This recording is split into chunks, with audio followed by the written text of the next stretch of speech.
Actually, some Meridian Township residents don't see where a dog park would fit in at all. Not with the swings. Certainly not during a tennis match, and not at all during a baseball game. The committee to recall Governor Rick Snyder uses locations all over the state in order to gain signatures for petitions. This week, supporters could come to UAW 652 and sign petitions from 7 a.m. until 5 p.m. any 5 business days of the week. Though it's actually a federal resolution introduced into the House of Representatives, it's an issue that will have a huge impact on the state of Michigan and all 110 state representatives who work in the Anderson House office building. A healthy, affordable, and green mode of transportation could be on its way to Lansing. I'm EScarlett with the Lansing Feed. We're here at the City Plaza in the heart of downtown Lansing. I just got a chance to view the demo for the new B-Cycle bike.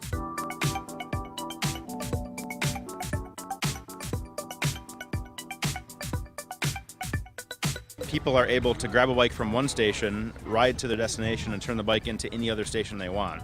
The idea? Bike sharing. Bikes available for everyone to rent, providing the enjoyment of riding a bike without the responsibility of maintenance. Bikes are already the transit of choice for many locals. Yeah, I sold my car.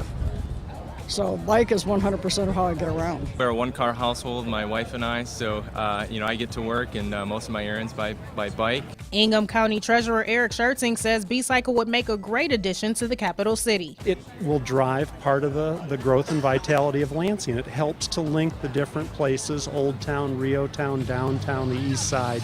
It's just a way to link all of those together. And there are other advantages. You get a little bit of exercise, you get to run your errand, you don't have to go try and get your car out of your parking lot and then pay for parking and deal with all that. Environmental advocates are eager to involve the convenience of B-Cycle with their annual 2-week event, the Smart Commute Challenge. We challenge the residents of mid-Michigan to consider alternative modes of transit other than one passenger, one car. That can include bike commuting, taking the bus, public transit. With the necessary funding, Lansing could join a host of states already taking advantage of bike sharing.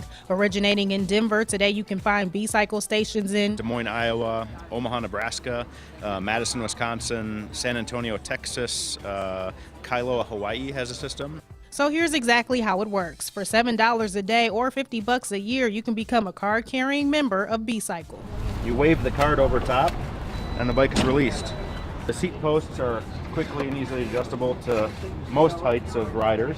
And then you ride to your ultimate destination, find a station, and return the bike. Just like that. Until someone proves me wrong, I think it's the least expensive and most cost-effective form of mass transit available. So it's as simple as that, and you could see a B-Cycle station in your local area in the near future. I'm EScarlett with LCC TV. I'll see you around Lansing.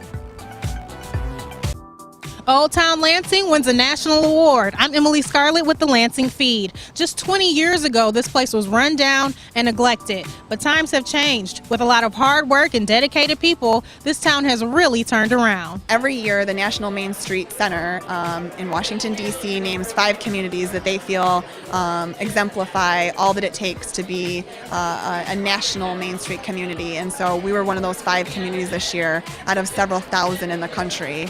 Old Town was recognized for revitalizing the historic area that includes Grand River Avenue and Turner Street. Over the past 20 years, crime rates in the district have fallen to the lowest in the city, while the vacancy rate has dropped from 90% to less than 10%. Old Town also has one of the highest concentrations of arts and creative businesses in the state. Our mission was to create an open space in the community where people could come together, make new friends, meet old friends, have conversations about how we can make it better, in an environment where there was art, music, creativity. Volunteers have also been vital to the area's success. Today, the Old Town Commercial Association has a network of over 1,300. The project started out extremely small, painting benches, cleaning up the sidewalks, fixing a pane of glass, planting some flowers, and as the capacity of the volunteers grew, so did the projects and the impact those projects would have on the community. It's a phenomenal achievement on the part of many who live and have invested here in Old Town, and now to have this national Main Street recognition is excellent for Lansing and for Michigan. Mayor Bonero says these sorts of achievements truly echo Lansing's recent success. We were recently rated, I think, 19th in the country, up from 41st up to 19th in the country for job growth. So even in this tough time, Lansing is helping to lead Michigan's recovery. A bronze plaque will soon join the rest of the scenery here at Old Town Lansing to signify the big win. I'm EScarlett, LCC TV. It's your everyday park, a playground with swings and a spiraling slide. But some fear Hillbrook Park is headed in the same downward direction, with the Meridian Township Board approving the addition of a new dog park. Some Meridian dog lovers are in favor of the idea, but Hillbrook Park attendee Tommy Nell says he would prefer a canine-free environment. The noise level would probably be increased, and it'd be hard to get the tranquility that I've liked before. It's not that Tom has anything against dogs. I don't want to have 20 dogs when I'm trying to, read a book in a park or something. And a man's best friend doesn't exactly fit in at a man's favorite sporting event either. Actually, some Meridian Township residents don't see where a dog park would fit in at all. Not with the swings. Certainly not during a tennis match. And not at all during a baseball game. On the other hand, Township official Brian Dumont says there's a reason the board chose Hillbrook for the new dog park. We feel that most of the residents who would be most interested in a dog park would come to this location. And not everyone is unhappy with this decision. We've seen some that are opposed to a dog park at all anywhere, some that are opposed to it in this location, others that are just grateful we're doing something for their four-legged friends. In Meridian Township, EScarlett, Home TV. We elected our officials, and I think they should be given a chance to do their job. Well, not everyone feels this way. Even after failing to collect enough signatures to make it onto the November ballot, the committee to recall Governor Rick Snyder now intends to collect over 800,000 signatures for the September 29th deadline. However, senior policy fellow of public sector consultants Craig Ruff says he's not sure the committee has what it takes to pull this off. Generally speaking, you can't collect 800,000 valid voter signatures without lots of money. The committee, on the other hand, isn't letting a doubtful public get in the way of their efforts. The naysayers say that we wouldn't get 100,000 signatures without spending $500,000. We crossed the 300,000 signature mark. We haven't spent $40,000. The committee to recall Governor Rick Snyder uses locations all over the state in order to gain signatures for petitions. This week, supporters could come to UAW 652 and sign petitions from 7 a.m. until 5 p.m. any 5 business days of the week. And this is what the petition looks like. The committee declined to give their latest signature count, though they'll hold petition signing events much like the one held here up until their September 29th deadline. Meanwhile, some challenged the validity of their movement. A recall should not be mounted based on a policy disagreement. Governor Snyder's office did not respond to the request to comment on the issue. In Meridian Township, EScarlett, Home TV.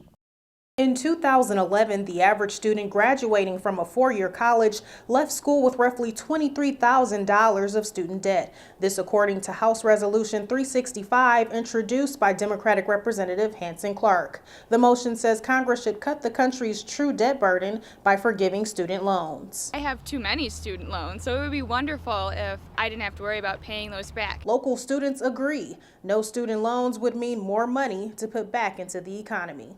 I could finally make adult purchases and buy myself a car rather than sharing with my dad. Though it's actually a federal resolution introduced into the House of Representatives, it's an issue that will have a huge impact on the state of Michigan and all 110 state representatives who work in the Anderson House office building.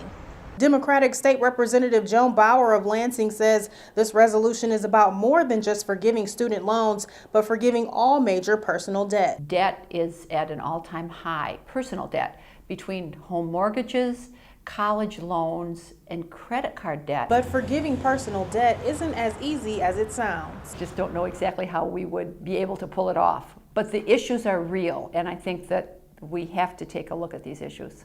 Representative Bauer went on to say at a time when the country has bailed out banks and major corporations, maybe it's time to help citizens with personal debt. In Lansing, EScarlett, Home TV.